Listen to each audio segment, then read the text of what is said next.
في مدينة العين أدى سمو الشيخ طحنون بن محمد آل نهيان ممثل الحاكم في المنطقة الشرقية صباح اليوم صلاة عيد الأضحى المبارك في مسجد النور بمنطقة شعاب لشخر في مدينة العين. كما أدى صلاة إلى جانب سموه معالي الشيخ سلطان بن طحنون آل نهيان رئيس دائرة النقل رئيس هيئة أبو ظبي للسياحة والثقافة، والشيخ هزاع بن طحنون آل نهيان وكيل ديوان ممثل الحاكم في المنطقة الشرقية، والشيخ محمد بن طحنون آل نهيان، والشيخ ذياب بن طحنون آل نهيان، والشيخ زايد بن طحنون آل نهيان.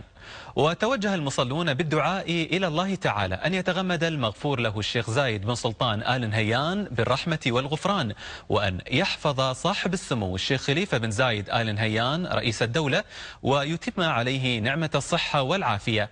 وعقب الصلاة استقبل سمو الشيخ طحنون بن محمد بقصره جموع المهنئين بهذه المناسبة السعيدة من شيوخ القبائل والمواطنين وكبار ضباط القوات المسلحة والشرطة.